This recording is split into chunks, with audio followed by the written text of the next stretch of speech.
नमस्ते भाई, जय हिंद। कैसे हैं आप लोग? उम्मीद है मस्त हो गए और तैयारी बहुत जबरदस्त तरीके से कर रहे होंगे। आज हम बात करेंगे दिल्ली पुलिस 2025 में कांस्टेबल की जो पोस्ट है उसमें लगभग कितने फॉर्म भरे गए हैं और कितना हम स्कोर कर लें कि हम फाइनल सिलेक्शन को इंश्योर कर सकें। कितने नंबर पर हम कह सकते हैं कि हाँ हमारा हम बिल्कुल सेफ हैं, इतने पे हमारा सिलेक्शन हो जाएगा। और उस स्कोर को कैसे अचीव कर सकते हैं मैं सब्जेक्ट वाइज ब्रेक डाउन करके भी आपको दिखाने की कोशिश करूंगा। और ये जो कट ऑफ है ये मेरी अनुमानित कट ऑफ होगी, लेकिन मेरा मानना है एक सेफ स्कोर मैं तुम्हें जरूर बता दूंगा कि अगर वहां तक पहुंच रहे हो तो तुम बिल्कुल अपने फिजिकल में लग जाना धुआंधार तरीके से। 100% सिलेक्शन हो जाएगा। पूरी तरीके से सारी चीजों पे बात करेंगे। इससे पहले जो वैकेंसी आई थी 2023 में, उसको देखते हुए हम 2025 में सारी चीजों पे अनुमान लगाएंगे। लेकिन इस बीच में एक बड़ा चेंज आया है। वो बड़ा चेंज आया है एडिक्विटी के आने पर। पिछली बार जो दिल्ली पुलिस का एग्जाम कंडक्ट कराया था वो दूसरे वेंडर ने कराया था, वो टीसीएस ने कंडक्ट कराया था। इस बार दूसरा वेंडर कर रहा है, वो एडिक्विटी करा रहा है। किस चीज में चेंजेस आएंगे मैं सारी चीजों पे तसल्ली से बात करता हूं। एक बार फटाफट से इधर देखो तुम। अगर मैं बात करूं कांस्टेबल 2023 से हम कंपेयर करते हैं, क्योंकि 25 से जो पहले वैकेंसी आई थी वो 2023 में आई थी। कितनी वैकेंसी थी जब? तब वैकेंसी थी 7547। अब कितनी वैकेंसी है? बिल्कुल सेम ही है और थोड़ी सी ज्यादा ही है। और मैं आपको बता दूं, इससे ज्यादा वैकेंसी दिल्ली पुलिस चाह के भी नहीं निकाल सकता, क्योंकि उनके ट्रेनिंग सेंटर्स पे लगभग इससे ज्यादा जगह ही नहीं है कि वो एक साथ इतने लोगों को ट्रेन करा सके। तो ये मैक्सिमम वैकेंसी होती है दिल्ली पुलिस की, लगभग आप इतना मान के चलो। तो बहुत अच्छी अपॉर्चुनिटी है। वैकेंसी तो बहुत अच्छी है, इसमें कोई डाउट नहीं। लगभग कितने फॉर्म भरे गए थे 2023 की मैं बात करूं तो 32 लाख फॉर्म भरे गए हैं। 2025 में कितने फॉर्म भरे गए हैं? तो लगभग 32 लाख ही फॉर्म आप मान के चलो। 2 लाख, ओ सॉरी, 30 लाख का तो डाटा है आरटीआई के थ्रू। लगभग 32 लाख का फॉर्म मान के चलो कि 2025 में भी सेम, बिल्कुल सेम सिनेरियो चल रहा है। तो इससे हम और अच्छा आइडिया लगा सकते हैं। एक चीज और मैं तुम्हें बता देता हूं। अगर आपको ऐसा लगता है कि भैया 32 लाख तो बहुत ज्यादा बड़ा नंबर है, बड़ा ज्यादा कंपटीशन होगा, तो मैं आपको एक चीज बहुत क्लियर बता देता हूँ। ये 32 लाख सिर्फ भीड़ है। इसमें बच्चे बस ये होते हैं कि हाँ दिल्ली पुलिस के फॉर्म आए, लो फॉर्म भर दिए। पढ़ने वाले बच्चे इतने नहीं होते। कंपटीशन जो रहता है ना, वो इतना ही मान के चलो, लगभग 1 लाख बच्चों के बीच का कंपटीशन होता है। इससे ज्यादा बच्चे नहीं पढ़ रहे होते हैं, जिसे कहते हैं डेडिकेटेड एस्पिरेंट। इससे ज्यादा नहीं होते। 1 से 1.5 लाख बस इतना ही बच्चा है जो कायदे से पढ़ता है। ठीक है, आओ इस पे बात करते हैं। अब कट ऑफ की मैं बात करता हूं तुम्हें। चेंज क्या आया है उस चेंज पे भी बात करेंगे। दोनों वेंडर बदले हैं। वेंडर बदलने से बेसिकली जो चेंज आया ना, वो जीके पे आएगा। समझना इस चीज को, मैं अभी और बता देता हूँ। आपके पास 4 सब्जेक्ट है, मैथ, रीजनिंग, जीके, ठीक है, और कंप्यूटर। चारों सब्जेक्ट में जो सबसे ज्यादा चेंज देखने के लिए मिलेगा ना आपको, वो मिलेगा आपको जीके के अंदर। क्या मैथ बदलेगी बहुत ज्यादा?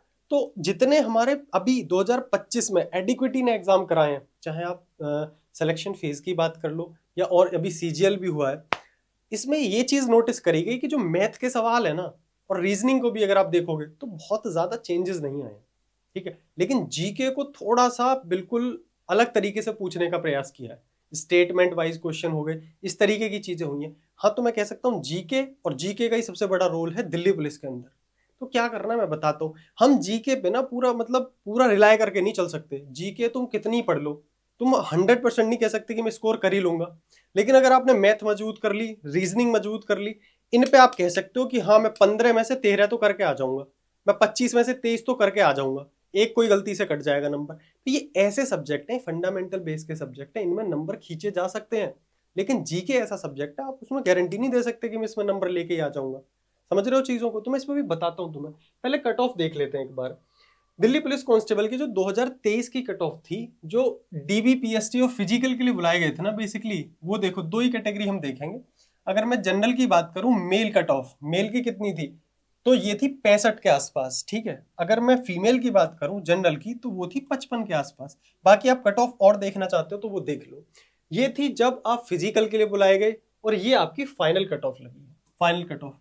एक चीज और नोटिस करने वाली है, और वो लगभग हमेशा ये सिनेरियो रहता है ज्यादातर केस में, कि जो फिजिकल के बाद बढ़ती है ना, वो 3 से 6 नंबर के आसपास बढ़ती है हमेशा मेरिट।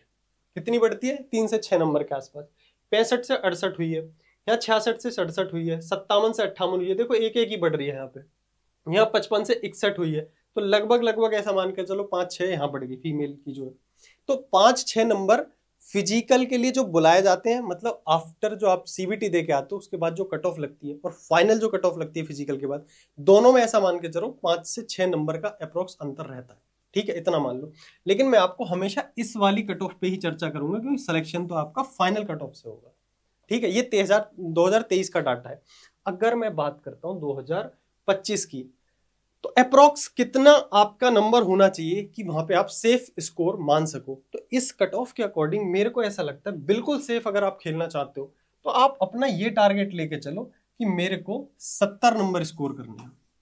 अप्रोक्स 70, ये नहीं कि शिवम भैया ने 70 लिख दिया तो 70 ही कट ऑफ लगेगी।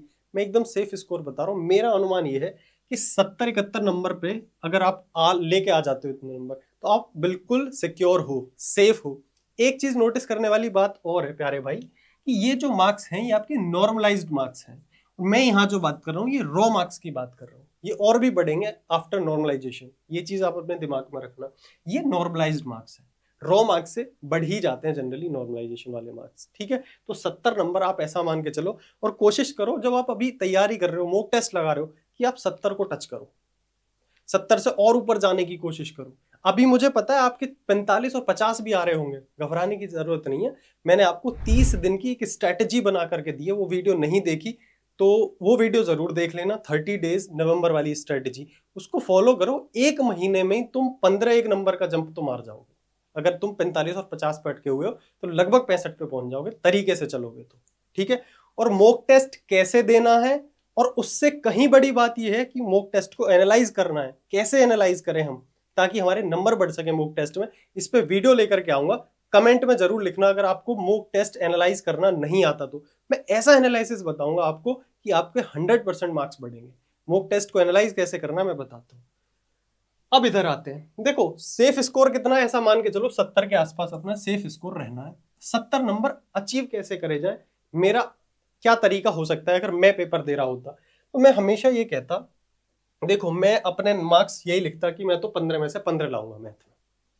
ठीक है, फिर भी मैं मान रहा हूं कि बहुत से बच्चे मैथ से थोड़ा डरते होंगे, या गलती से भी एक नंबर तो कट ही सकता है, 2 नंबर कट सकते हैं। मैथ एक ऐसा सब्जेक्ट है जहां आपके नंबर नहीं कटने चाहिए, स्कोरिंग सब्जेक्ट है दोनों। तो इनको हमें बुरी तरीके से टॉप नॉच रखना पड़ेगा। ठीक है, मैं मानता हूं जीके का बहुत बड़ा रोल है, लेकिन जीके उतना ही रिस्की भी है। जीके को टाइम भी बहुत देना पढ़ने के लिए, लेकिन इतना मेक श्योर रखना कि मैथ और रीजनिंग में जितने क्वेश्चन आ रहे हैं, मैथ और रीजनिंग टोटल 40 नंबर की है, 40 में से कम से कम आप ऐसा मान के चलो 36 एक नंबर आप मार दो। इतना तो, उससे नीचे ना जाओ आप। ठीक है, अब अगर मैं यहाँ पे तुम्हारी बात करूं, देखो ध्यान से समझना, मैथ में आप ऐसा मान लो कि 13-14 क्वेश्चन तो आप मैथ में सही करोगे। समझना कैसे हम पहुंचेंगे सेफ स्कोर पे। ठीक है, और रीजनिंग में 25 क्वेश्चन आएंगे, 25 में से आप 23 से 24 क्वेश्चन सही करोगे। ठीक है भाई, इतनी बात मान के चलना, कोशिश करना गलत मत करना पेपर में। ठीक है, और एक चीज और बोल रहा हूँ, 4 ऑप्शन में से मैं आपको ये भी बता दूंगा नेगेटिव मार्किंग को कैसे तरीके से करना है, सेपरेट वीडियो में। अगर 4 ऑप्शन में से आप हमेशा, आपको लग रहा है कि इनमें से कुछ नहीं पता, क्वेश्चन को छोड़ दो हमेशा। आपको लग रहा है कि मुझे ऐसा लग रहा है कि यार 3 में कंफ्यूजन है, तब भी आप रिस्क ले सकते हो। 2 में तो 100% रिस्क लोगे, तुम्हें लग रहा है ये हो सकता है ये हो सकता है, तब आप 100% रिस्क लेके क्वेश्चन मार्क के आएगा।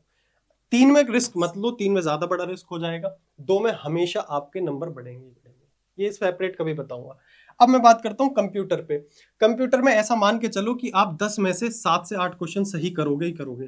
ठीक है, कंप्यूटर कितना सा सिलेबस है, कंप्यूटर का इतना तुच्चा सा सिलेबस है, जरा सा घोल के पी सकते हो कंप्यूटर का। 10 नंबर की आएगी, लूसेंट की एक छोटी सी किताब आती है, उसे भी पढ़ जाओगे तो नंबर नहीं कटेंगे तुम्हारे कंप्यूटर में। और आपने तो बैचेस ले रखे होंगे, पढ़ रखा होगा अलग तरीके से, तो नंबर तो कटने ही नहीं कंप्यूटर में। 10 नंबर बहुत छोटा सिलेबस है, 10 में से 10 मारने की कोशिश करो। मैंने फिर भी 7 से 8 लिखे हुए हैं। ठीक है, आ जाएंगे कंप्यूटर में, नंबर आ जाते हैं। सबसे बड़ी चीज होती है जीके। अब देखो 50 नंबर की जीके है, मैं यहाँ 35 भी लिख सकता था, क्यों 35 नहीं आ सकते? बिल्कुल आ सकते हैं, बट मेरे को सेफ रहना है तो मैं इनको मजबूत करके चल रहा हूं ना पहले से ही। मुझे पता है यहाँ नंबर आ सकते हैं, मेरे कंप्यूटर में भी नंबर आ सकते हैं। जिस चीज में सबसे ज्यादा रिस्क है, जो वेंडर चेंज हुआ है, एडिक्विटी आई है, उसने जीके को पूछने का तरीका बदला है। अब तक आप प्रैक्टिस कर रहे थे टीसीएस बेस्ड क्वेश्चंस पे, कुछ भी हो जाएगा, इतने 25 से 27 क्वेश्चन तो तुम करके ही आ जाओगे 50 में से, इतने तो बिल्कुल करके आ जाओगे, इतना तो भरोसा है। तो बस इतना ही मैं चाहता हूँ, इससे ज़्यादा आगे बढ़ने की ज़रूरत भी नहीं है। और इतना भी अच्छा खासा पढ़ना पड़ेगा तुम्हें जीके के लिए, और करने को 35 भी करके आएंगे बच्चे, ये भी ध्यान रखना। अगर हम इसको जोड़ें लगभग 13 7 20 और 23 43, 43 और 25 68, लगभग 68 से ऐसा मान के चलो 68 से 72 73 मान लो, इतने के आसपास ये बैठ रहा है। 68 से 73 के बीच में आप स्कोर कर सकते हो अगर इस तरीके से आप नंबर अपना सेपरेट कर रहे हो अलग अलग सब्जेक्ट में।